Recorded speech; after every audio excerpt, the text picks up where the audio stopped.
Unified pension scheme को opt करने की लास्ट डेट को फिर से बढ़ाया गया है। जी हाँ दोस्तों, बिल्कुल सही सुना आपने। तीसरी बार अब इस डेट को एक्सटेंड किया जा रहा है। पहले आपको 30 जून तक डिसाइड करना था कि आपको एनपीएस लेनी है या नहीं। उसके बाद 30 सितंबर तक आपको इस डेट को एक्सटेंड किया गया। अब इस लेटर के थ्रू देखते हैं कि यूपीएस की लास्ट डेट को कब तक एक्सटेंड कर दिया गया है। पर वीडियो स्टार्ट करने से पहले हमारे चैनल रिटायर श्योर में आप सबका बहुत स्वागत है। यहाँ हम बात करते हैं आपकी जॉब और रिटायरमेंट से रिलेटेड सभी इंपॉर्टेंट टॉपिक्स पर। तो देखिए, बिल्कुल लेटेस्ट 30 सितंबर 2025 का ये लेटर है डिपार्टमेंट ऑफ फाइनेंशियल सर्विसेज की तरफ से, मिनिस्ट्री ऑफ फाइनेंस का। बिल्कुल अभी रिसेंटली ये लेटर आया है, आई थिंक ऑफिस आवर्स के बाद ये लेटर पब्लिश किया गया है। ये देखिए क्या बोलते हैं कि implementation of unified pension scheme, extension of last date for option. जी हाँ, डेट को तीसरी बार बढ़ाया गया है। देखते हैं कि कब तक इस डेट को एक्सटेंड किया गया है। ये देखिए साफ साफ लिखा है कि सबसे पहले 30 जून 2025 तक इस डेट को बढ़ाया गया था। उसके बाद 30 सितंबर 2025 तक इस डेट को बढ़ाया गया। और लेकिन 30 सितंबर के बाद भी बहुत सारे पॉजिटिव चेंजेस गवर्नमेंट ने यूपीएस में करे थे। जैसे एक स्विच ऑप्शन दिया गया था।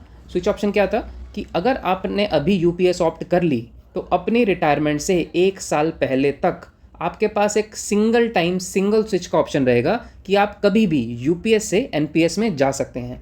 लेकिन अगर आप यूपीएस ऑप्ट नहीं करते हैं, मतलब आप एनपीएस में ही रहते हैं, तो आपके पास ये ऑप्शन यूपीएस में जाने का नहीं होगा।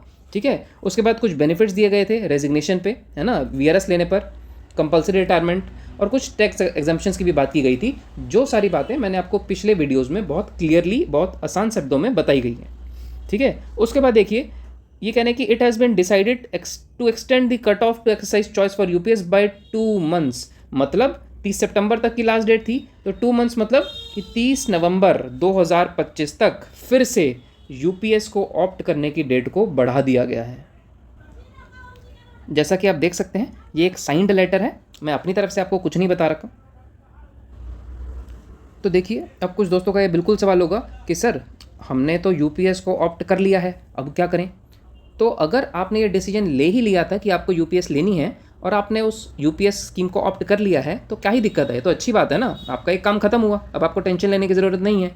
और फर्दर आपके पास हमेशा ये एक ऑप्शन खुला रहेगा कि अगर आपको लगता है कि एनपीएस आपके लिए ज़्यादा फायदेमंद थी, तो आप सिंगल टाइम एनपीएस में तो जा ही सकते हैं ना, तो उसमें क्या इशू की बात है।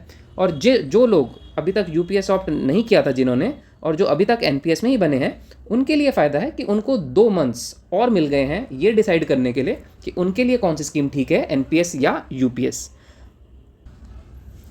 तो अगर अभी तक भी आप लोग डिसाइड नहीं कर पा रहे हैं कि आपके लिए कौन सी स्कीम फ़ायदेमंद है, तो आप मेरे इस चैनल पर विजिट करिए, प्रीवियस वीडियोस देखिए, जिसमें बिल्कुल आसान शब्दों में और बिल्कुल प्रैक्टिकल अप्रोच के साथ मैंने सारी कैलकुलेशंस के थ्रू, इनफैक्ट मैंने लास्ट वीडियो डाली थी जिसमें मैंने एक लेवल 7 यानी 4600 ग्रेड पे के एक इंडियन रेलवे के एम्प्लॉय का रियल लाइफ कैलकुलेशन मैंने आपको दिखाया था। ठीक है। तो इस तरह की वीडियोस बहुत सारी मेरे चैनल पर डली हुई हैं, जहां आपको कंसेप्चुअल क्लैरिटी के साथ बिल्कुल प्रैक्टिकल एस्पेक्ट्स के थ्रू आप समझ सकते हैं कि आपके लिए कौन सी पेंशन स्कीम सही होगी। तो वीडियो पर जुड़े रहने के लिए धन्यवाद। अगर आपको भी हमारी वीडियोस इन्फॉर्मेटिव लगती हैं, हेल्पफुल लगती हैं, तो प्लीज़ हमारे चैनल को सब्सक्राइब करिए और हमारी वीडियोस को ज़्यादा से ज़्यादा अपने दोस्तों और कलीग्स के साथ शेयर कीजिए। थैंक यू, मिलते हैं नेक्स्ट वीडियो में।